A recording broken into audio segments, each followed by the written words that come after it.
എന്തൊക്കെയാണ് ഗൈസ് വിഷുവായിട്ട് നിങ്ങളുടെ വിശേഷങ്ങൾ? പടക്കമൊക്കെ വാങ്ങിയോ? എല്ലാവരും വിഷുക്കോടി വാങ്ങിയോ? നമ്മൾ കോഴിക്കോട് ഏരിയയിൽ, ഞാൻ താമസിക്കുന്ന ഏരിയയിലൊക്കെ ആയിട്ട് ചിലർ വിഷുക്കോടി വാങ്ങും. സാധാരണ ഓണക്കോടിയാണ്, പക്ഷേ വിഷുക്കൈ നീട്ടം വിഷുക്കോടിയൊക്കെ നമ്മൾ പൊതുവെ കൊടുക്കുന്ന കാണാറുണ്ട്. ഫസ്റ്റ് ഓഫ് ഓൾ നമ്മുടെ ചാനൽ വീഡിയോ സ്റ്റാർട്ട് ചെയ്യുന്നതിൻ്റെ മുന്നേ welcome back to my YouTube channel talks with Archana. അതിൻ്റെ മുന്നേ അഡ്വാൻസ് ഹാപ്പി വിഷു. നാളെയാണ് വിഷു എന്നറിയാം, ബട്ട് സ്റ്റിൽ എന്നാലും ഇന്ന് എൻ്റെ എല്ലാ വ്യൂവേഴ്സിന് വേണ്ടിയിട്ട്, മീൻസ് എൻ്റെ യൂട്യൂബിലുള്ള എല്ലാ ഓഡിയൻസിന് വേണ്ടിയിട്ട് അഡ്വാൻസ് ഹാപ്പി വിഷു. ആൻഡ് നമ്മുടെ യൂട്യൂബിൽ 300 സബ്സ്ക്രൈബേഴ്സ് ആയിരിക്കുകയാണ്. I am so happy and so grateful. എൻ്റെ യൂട്യൂബ് ചാനൽ സബ്സ്ക്രൈബ് ചെയ്ത സിംഗിൾ പേഴ്സൺ, ഓരോ വ്യക്തികളോടുള്ള എൻ്റെ അകമൊഴിഞ്ഞ നന്ദി സ്നേഹവും പറഞ്ഞുകൊണ്ട് തന്നെ ഞാൻ എൻ്റെ വീഡിയോ തുടങ്ങട്ടെ. ഇന്ന് ആക്ച്വലി ഈ ഒരു വീഡിയോ ഞാൻ നിങ്ങൾ തമ്മിൽ കൊടുത്ത പോലെ തന്നെ ഉള്ളൊരു വീഡിയോ ആണ്. മീൻസ് ഞാനിങ്ങനെ ഒരുപാട് ഈ ഒരു വീഡിയോ ചെയ്യണമെന്ന് ഞാനിങ്ങനെ ആലോചിച്ചു. പിന്നെ എന്താ പറയുക, ഇറ്റ്സ് ലൈക്ക് ഓക്കെ ചെയ്യാം, എന്താണേലും ഇതും എനിക്ക് ചെയ്യണം, ഈ ഒരു കാര്യം കൂടി എനിക്ക് നിങ്ങളത് ഷെയർ ചെയ്യണമെന്ന് തോന്നി, അതുകൊണ്ടാണ് ഞാൻ ചെയ്യുന്നത്. സോ എന്താണിപ്പം ഞാനിങ്ങനെ ഒരു പുതിയ നല്ല ഡ്രസ്സൊക്കെ ഇട്ടിരിക്കുന്നതെന്ന് വെച്ച് കഴിഞ്ഞാൽ ചെറുതായിട്ടൊന്ന് പുറത്ത് പോയിരുന്നു. സോ ഞാനപ്പം പുറത്ത് പോയിരുന്ന ഡ്രസ്സ് ചേഞ്ച് ചെയ്യുന്നതിൻ്റെ മുന്നേ ഓക്കെ ഞാൻ വിചാരിച്ചെന്നാൽ പിന്നെ വീഡിയോ എടുത്തേക്കാണ്. സോ അങ്ങനെ എടുക്കുന്നതാണ്. പിന്നെ നിങ്ങളുടെ വിഷുവിൻ്റെ വിശേഷങ്ങളൊക്കെ നിങ്ങൾ പറയട്ടെ എൻ്റെ അടുത്ത്, എങ്ങനെ പോകുന്നു വിഷുവൊക്കെ എന്നുള്ളത്. നാട്ടിലായതുകൊണ്ട് ഒരു ഐഡിയ ഇല്ല. ഇവിടെ മുംബൈയിൽ വിഷു ഒന്നുമില്ല കാര്യമായിട്ട്. ഒന്നാമത് നമുക്കിവിടെ ഫ്രണ്ട്സ് കാര്യങ്ങളൊന്നുമില്ല, മലയാളി ഫ്രണ്ട്സുകളൊന്നും നമുക്കില്ല. ആൻഡ് മലയാളി അസോസിയേഷന്, റെസിഡൻസ് അസോസിയേഷൻ കാര്യങ്ങളൊന്നും ഈ ഭാഗത്ത് അധികം ഇല്ല. കാര്യം ഇവിടെ കൂടുതൽ മറാത്തീസ് ആൻഡ് ഹിന്ദി ഫാമിലീസാണ് കൂടുതലുള്ളത്. അതുകൊണ്ട് തന്നെ നമുക്ക് അവിടെ അങ്ങനെ വിഷു സെലിബ്രേഷനും കാര്യങ്ങളൊന്നുമില്ല. വിഷു വന്നിട്ട് വിഷു നാളായിട്ട് ഞാനിങ്ങനെ കുറച്ച് ദിവസം മുന്നെയാണ് ഞാൻ അറിയുന്നത് വിഷുവാണ് തിങ്കളാഴ്ച എന്നുള്ളത്. അപ്പോൾ അങ്ങനെയാണ് ഇവിടുത്തെ ഒരു അവസ്ഥ. എന്ത് വിഷു എന്ത് ഓണം എന്നുള്ളതാണ് ഞങ്ങളെ ഇപ്പോഴത്തെക്കാരൻ്റെ അവസ്ഥ എന്ന് പറയുന്നത്. സോ നമുക്കിവിടെ അങ്ങനെ വലിയൊരു വിഷു ആഘോഷങ്ങളൊന്നുമില്ല. ഞാൻ പിന്നെ ഒരു പേരിന് ഒരു മേക്ക് ഓവറൊക്കെ നടത്തിയാലോ എന്ന് ഞാനിങ്ങനെ വിചാരിക്കുന്നുണ്ട്. മേക്ക് ഓവർ നടത്തുക, ഫോട്ടോ എടുക്കുക, എൻ്റെ വിഷു പരിപാടി അതാണ്. പിന്നെ അപ്പൂൻ്റെ ആണെങ്കിൽ നല്ല ഫുഡ് കഴിക്കുക എന്നുള്ളതാണ്. സദ്യയും കാര്യമായിട്ട് ഇവിടെ വെക്കാൻ ഉദ്ദേശിക്കുന്നില്ല, കാര്യം ഞങ്ങൾ രണ്ടുപേരും മാത്രമേ ഉള്ളൂ. പിന്നെ ഒരുപാട് ഫുഡ് ഐറ്റമൊക്കെ ഉണ്ടാക്കി വേസ്റ്റ് ചെയ്യുന്നതിനേക്കാട്ടിൽ ഏറ്റവും ഞാനും അപ്പവും പ്രിഫർ ചെയ്യുക എന്തെങ്കിലും ഒരു സാമ്പാറോ അല്ലെങ്കിൽ ഒരു കൂട്ടുകറിയോ പായസമോ അങ്ങനെ എന്തെങ്കിലുമൊക്കെ വെക്കുന്നതിനോടാണ് എനിക്ക് അപ്പോഴും താല്പര്യമുള്ളൂ. ഒരുപാട് ഫുഡ് ഐറ്റം ഒന്നും, മീൻസ് സദ്യയിൽ ഒരുപാട് ഐറ്റം ഒന്നും പ്രിപ്പയർ ചെയ്യുന്നതിൽ എനിക്ക് അതിന് വലിയ താല്പര്യമില്ല. സോ അങ്ങനെയാണ് ഞങ്ങളുടെ വിഷു ആഘോഷങ്ങളൊക്കെ പൊയ്ക്കൊണ്ടിരിക്കുന്നത്. നാളെ ആണെങ്കിൽ പോലും നമ്മളങ്ങനെ വലിയ രീതിയിലൊന്നും പ്ലാൻ ചെയ്യുന്നില്ല വിഷുവായിട്ട്. സോ ഞാനിപ്പോൾ പറയാൻ വന്നത് എന്താണെന്ന് വെച്ച് കഴിഞ്ഞാൽ, ആദ്യം തന്നെ ഒരു സന്തോഷ വാർത്ത പറയാം. എനിക്ക് ജോലി കിട്ടിയത് ഇവിടെ അടുത്ത് തന്നെ. ഞാൻ ആദ്യം പോകുന്ന കമ്പനിയിലുള്ള ആ സെയിം റൂട്ട് തന്നെയാണ്. സോ നാളെയാണ് ഞാൻ ജോയിൻ ചെയ്യുന്നത്, അതായത് വിഷുവായിട്ട് നാളെ തന്നെ ഞാൻ ജോയിൻ ചെയ്യും. അപ്പോൾ ഞാൻ ഭയങ്കര ഹാപ്പിയാണ്. കാര്യം ഒരുപാട് എന്താ പറയുക, സ്ട്രഗിൾ ചെയ്ത് ഞാൻ ഈ ഒരു 1 മന്ത് വേറൊരു പുതിയൊരു ജോലി കിട്ടാനായിട്ട്. അപ്പോൾ നമ്മുടെ ലൈഫിൽ നമ്മളിപ്പോൾ പെട്ടെന്ന് ജോലിയൊക്കെ കളഞ്ഞ് വേറൊരു ജോലി നോക്കുന്ന ആൾക്കാരാണെങ്കിൽ നമ്മൾ എങ്ങനെയെങ്കിലും കുറച്ച് പൈസ കിട്ടണം എന്നുള്ളൊരു ആഗ്രഹമുള്ളതുകൊണ്ട് നമ്മൾ എന്ത് ജോലിയും ചെയ്യാം എന്നുള്ളൊരു മൈൻഡ് സെറ്റ് നമുക്കൊരു പോയിന്റ് എത്തുമ്പോൾ തോന്നും. ഐ മീൻ പൈസയ്ക്ക് ബുദ്ധിമുട്ടുള്ള ആൾക്കാരുടെ കാര്യം കേട്ടോ ഞാൻ പറയുന്നത്. ഇപ്പം ഒരു ഹസ്ബൻഡ് ആൻഡ് വൈഫ്, ഹസ്ബൻഡ് അത്യാവശ്യം നല്ല രീതിയിൽ ഫിനാൻഷ്യലി സ്റ്റേബിൾ ആണ്, ആൾക്ക് നല്ല രീതിയിൽ പൈസ മന്ത്ലി ഏൺ ചെയ്യാൻ പറ്റുന്നുണ്ടെങ്കിൽ വലിയ കുഴപ്പമില്ലാതെ പോവും. ബട്ട് ആ ഒരു പാർട്ട്ണർ, അതായത് ആ ഒരു ഹസ്ബൻഡ് ഒരു മിഡിൽ ക്ലാസ് ആയിട്ടുള്ള ഒരാളാണ്, ആൾക്ക് തട്ടിമുട്ടി ജീവിക്കാനുള്ളൊരു പൈസ മാത്രമാണ് കിട്ടുന്നുള്ളൂ എങ്കിൽ മറ്റേ വൈഫിൻ്റെ കാര്യം ഞാൻ പറയുകയാണ്. അപ്പോൾ ആൾക്ക് എങ്ങനെയെങ്കിലും ഒരു ജോലി കിട്ടണം എന്നായിരിക്കും ഉണ്ടാവുക. അപ്പം ഞാൻ എൻ്റെ കാര്യം വെച്ചിട്ടല്ല ഞാൻ പറയുന്നത്, യൂഷ്വലിയുള്ള കാര്യം പറയുകയാണ്. ഇപ്പോഴത്തെ കാലത്ത് രണ്ടുപേർക്ക് ജോലിയിൽ എന്തെങ്കിലും എങ്ങനെ പോയാലും അത് ബുദ്ധിമുട്ടാണ്. രണ്ടുപേർക്ക് ഇപ്പോൾ എങ്ങനെ പോയാലും ജോലി വേണം. അതുപോലെ രണ്ടുപേരും മാരീഡ് ആയിട്ടുള്ള ആൾക്കാർ ഫിനാൻഷ്യൽ സ്റ്റേബിൾ ആവേണ്ട ഒരു ആവശ്യകത വളരെയേറെ എന്താ പറയുക പ്രാധാന്യമുണ്ട് നമുക്ക് ഈ ഒരു കാലത്ത്. സോ എൻ്റെ ജോലി ഞാൻ പെട്ടെന്ന് റിസൈൻ ചെയ്ത സമയത്ത് എനിക്ക് ഭയങ്കര ടെൻഷനായിരുന്നു. മീൻസ് ഒരു ജോലി ഇല്ലാതെ എങ്ങനെയാണ് ശരിയാവുക, വേറെ എന്തെങ്കിലുമൊക്കെ പണി നോക്കിയാൽ. ഞാൻ സത്യം പറഞ്ഞാൽ നിങ്ങളോട് പറയട്ടെ, ഈ ഒരു മാസത്തിൻ്റെ ഇടയ്ക്ക് ഞാൻ ടെലികോളർ എക്സിക്യൂട്ടീവ് ജോബ് നോക്കിയിട്ടുണ്ടായിരുന്നു. പിന്നെ നമ്മുടെ മറ്റേ എന്താ പറയുക മലയാളം വോയിസ് പ്രോസസ്സിൻ്റെ ജോലി, അങ്ങനെ എന്തെല്ലാമൊക്കെയോ ജോലി, ആൻഡ് കമ്മീഷൻ ബേസ്ഡ് ആയിട്ടുള്ള വർക്ക് ഫ്രം ജോബ്, അങ്ങനെ പല ജോലിയും ഞാൻ നോക്കിയിട്ടുണ്ടായി.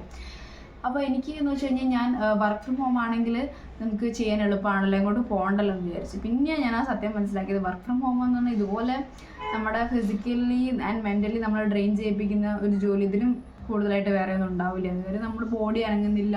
എപ്പോഴും അധികം ഞാൻ അന്വേഷിക്കുന്ന ജോലിയും ടാർഗറ്റ് ബേസ്ഡ് ആയിരിക്കും. സോ അതിൻ്റെ പ്രഷറും സ്ട്രെസ്സും ഒക്കെ വേറെ. സോ ഞാൻ വിചാരിച്ചു എനിക്ക് എൻ്റെ പ്രഷർ തന്നെ സ്റ്റിക്ക് ഓൺ ചെയ്യുന്നതായിരിക്കും കുറച്ചുകൂടി ബെറ്റർ.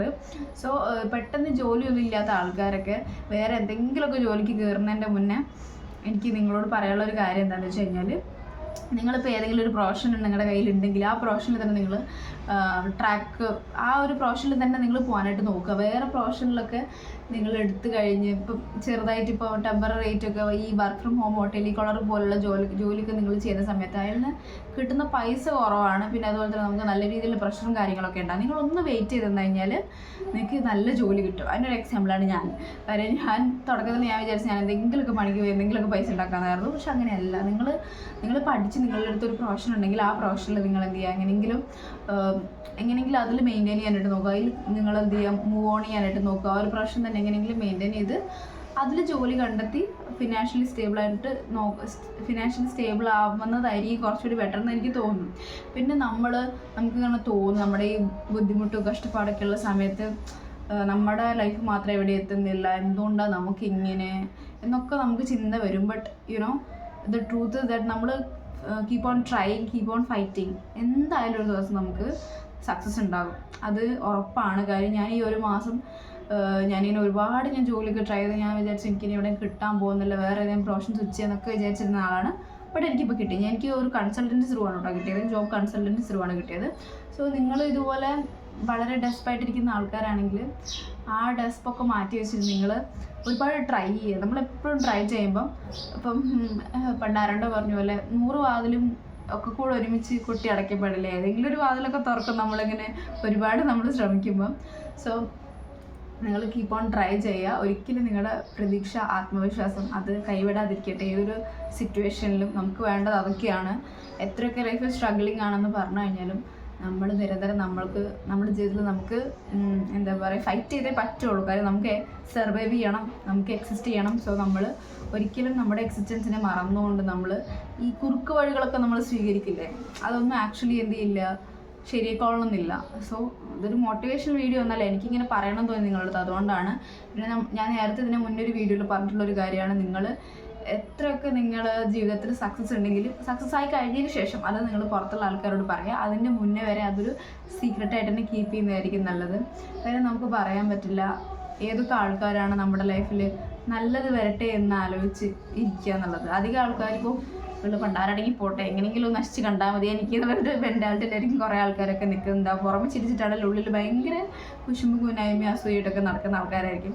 സോ നിങ്ങളുടെ വിജയങ്ങൾ എന്ത് തന്നെയാണെങ്കിലും അത് ആ വിജയമായി കഴിഞ്ഞതിന് ശേഷം നിങ്ങളത് പുറത്ത് പറയുക. അല്ലാത്ത പക്ഷം അത് നിങ്ങളുടെ ഉള്ളിൽ തന്നെ വെക്കുക. ആ ഒരു പ്രോഗ്രസ് ഉണ്ടല്ലോ, പ്രോഗ്രസ് ആവുന്ന ടൈമിൽ നമ്മൾ സന്തോഷം കൊണ്ട് എക്സൈറ്റ്മെൻറ്റ് കൊണ്ട് നമ്മളെന്ത് ചെയ്യും, അനൗൺസ് ചെയ്യും, എനിക്ക് ഇന്നതിലേക്ക് ഞാൻ എടുക്കുകയാണെന്ന്. അപ്പോഴായിരിക്കും അത് പോകുന്നത്. സോ എനിക്കങ്ങനെ ഒരു ജോലി കിട്ടിയിട്ട് എൻ്റെ കയ്യിൽ നിന്ന് പോയിട്ടുണ്ട്. അപ്പം ഞാൻ വിചാരിക്കും ഈശ്വരൻ എന്ത് തെറ്റാണ് ഞാൻ ചെയ്തത്. കാര്യം ഓൾറെഡി കയ്യിൽ കിട്ടിയ ജോലിയാണ്, പക്ഷെ എന്നിട്ടും അത് പോയി. സോ ഞാൻ ഇതിലൊന്നും അങ്ങനെ അന്ധമായിട്ട് വിശ്വസിക്കുന്ന ആളല്ല. ബട്ട് സ്റ്റിൽ ഞാൻ പറഞ്ഞല്ലോ, നമ്മുടെ ലൈഫ് ഞാനിപ്പോൾ ഒരു സോഷ്യൽ മീഡിയ ഇൻഫ്ലുവൻസർ നാളെ ആയിക്കഴിഞ്ഞാലും എന്തായാലും ഞാൻ ആകും, അത് വേറെ കാര്യം. അപ്പോൾ അങ്ങനെ ആയിക്കഴിഞ്ഞാലും നമ്മുടെ ലൈഫ് ഒരിക്കലും ഒരു പബ്ലിക്കലി എല്ലാ കാര്യങ്ങളും ഇങ്ങനെ തുറന്ന് കാണിക്കാൻ ആഗ്രഹിക്കാത്ത ഒരാളാണ്. കാര്യം എല്ലാ ആൾക്കാർക്കും അവരുടേതായ ജീവിതത്തിൽ പ്രൈവസി ഉണ്ട്. പ്രൈവസി എന്ന് പറഞ്ഞൊരു കാര്യമുണ്ട്, പേഴ്സണൽ പ്രൈവസി എന്ന് പറഞ്ഞൊരു കാര്യമുണ്ട്. അത് മാനിക്കപ്പെടണം എന്ന് ആഗ്രഹിക്കുന്ന ഒരാളാണ് ഞാൻ. ഇപ്പോൾ എത്ര വലിയ ഇൻഫ്ലുവൻസർ ആണല്ലോ, അല്ലെങ്കിൽ എത്ര വലിയ പാവപ്പെട്ടവരായാലും അല്ലെങ്കിൽ പൈസ ഉള്ള ആൾക്കാരാണെങ്കിലും അവരുടെ ജീവിതത്തിൽ റെസ്പെക്റ്റ് ചെയ്യണം. നമ്മൾ ഓരോരുത്തരും റെസ്പെക്റ്റ് ചെയ്യേണ്ട ഒരു പ്രൈവസി ഉണ്ട്, അത് നമ്മൾ റെസ്പെക്റ്റ് ചെയ്യുന്ന വേണം.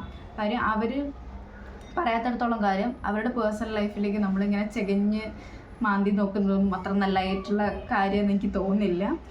സോ ഇത്രയേ ഉള്ളൂ. എന്താ പറയുക, എല്ലാവരും വിഷു ഒക്കെ അടിച്ച് പൊളിച്ച് ആഘോഷിക്കുകയും ഞാൻ വിഷുവിൻ്റെ ഒരു മേക്ക് ഓവർ വീഡിയോ എത്രയും പെട്ടെന്ന് തന്നെ ഇടുന്നതായിരിക്കും. സോ ഗൈസ് ഇത്രയേ ഉള്ളൂ എൻ്റെ വീഡിയോ വാച്ചിന്. എല്ലാവർക്കും താങ്ക് യു. നിങ്ങളുടെ കമൻറ്റ്സ് എന്തായാലും അറിയിക്കുക എന്താണെന്ന്. ഞാൻ നേരത്തെ നിങ്ങളോട് പറഞ്ഞല്ലോ, നമുക്ക് എന്തെങ്കിലുമൊക്കെ വീഡിയോ ഏതെങ്കിലും ടൈപ്പ് ഓഫ് മോഡുള്ള വീഡിയോസൊക്കെ ചെയ്യണമെന്ന് താല്പര്യം ഉണ്ടെങ്കിൽ അത് പറയാം. പിന്നെ സംസാരിക്കാനുള്ളതാണെങ്കിൽ അതും പറയാം, അതെനിക്ക് കൂടുതൽ ഇഷ്ടമാണ്. സോ ഗൈസ് ഞാൻ പോവാണ്. Tata bye, see you. വേറൊരു വീഡിയോ ആയിട്ട് കാണുന്നതായിരിക്കും. Signing it vlogs with Archana. Tata by.